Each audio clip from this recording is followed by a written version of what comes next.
Um, I came from the gym, so my hair is still messed up.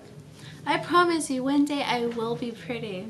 It can happen with some makeup and my hair down and done and me having a life. Okay, well, I'm going to start reading Gossip Girl Book 1, Chapter 1.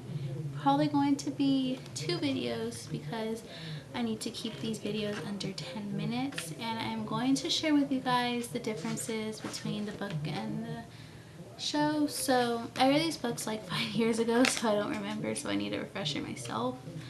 And I like to share with you guys so you guys can know the true story of Gossip Girl, the real story.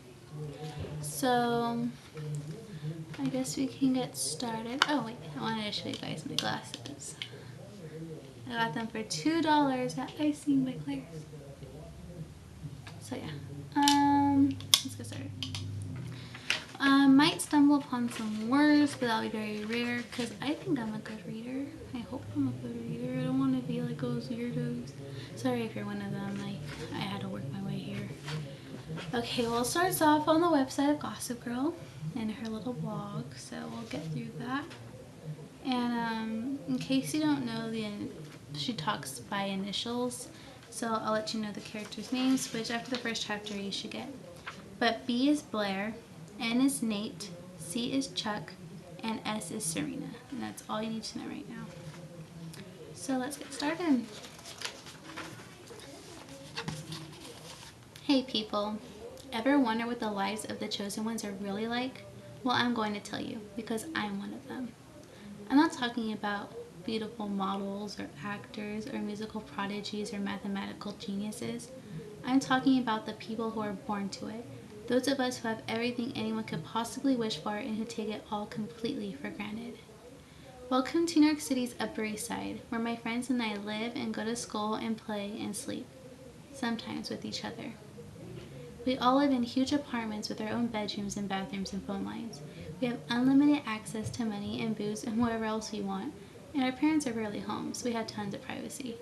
We're smart, we've inherited classic good looks, wear fantastic clothes, and we know how to party.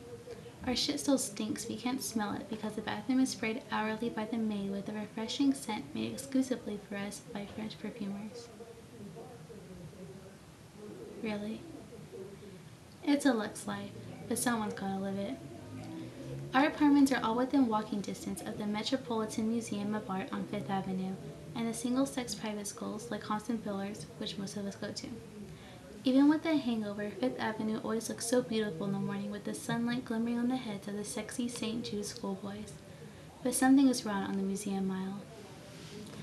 Sightings. B with her mother arguing in a taxi in front of Takashimaya. N enjoying a joint on the steps of the Met. C buying new school shows at Barney's. And a familiar, tall, eerily beautiful blonde girl emerging from a New Haven Line train in Grand Central Station. Approximate age, 17. Could it be S is back? The girl who leaves for boarding school gets kicked out and comes back. Yes, S is back from boarding school. Her hair is longer, paler. Her blue eyes have that deep mysteriousness of kept secrets. She's wearing the same old fabulous clothes, now in rags from fending off New England storms. This morning, S's laughter echoed off the steps of the Met, where we will no longer be able to enjoy a quick smoke and a cappuccino without seeing her waving to us from her parents' apartment across the street. She has picked up the habit of biting her fingernails, which makes us wonder about her even more. And while we're all dying to ask her why she got kicked out of boarding school, we won't because we'd really rather she had stayed away. But S is definitely here.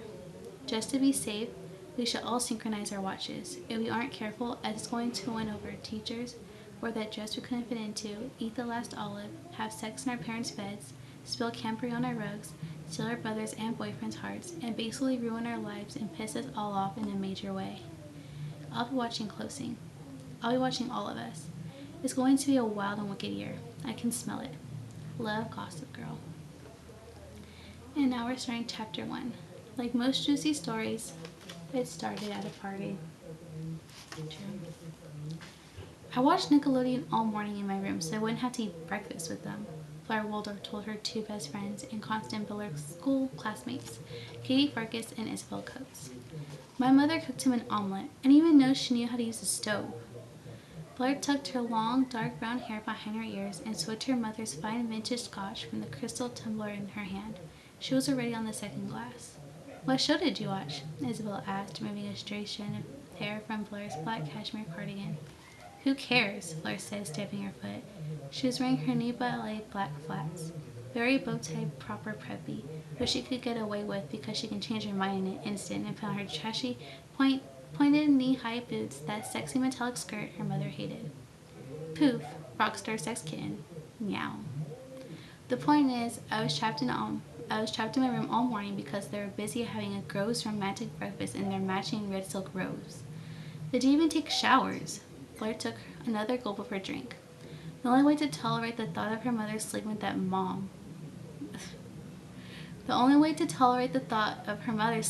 man was to get drunk.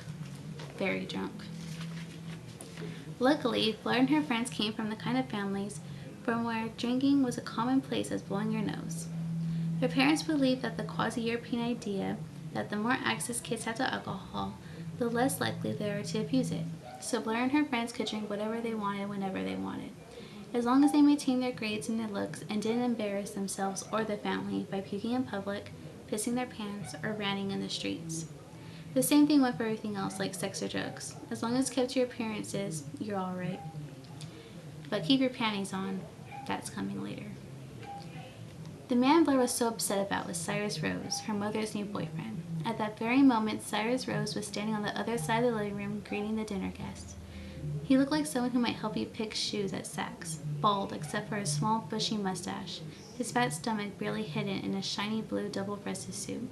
He jingled the change in his pocket insistently, and when he took his jacket off, there were big, nasty sweat marks on his underarms.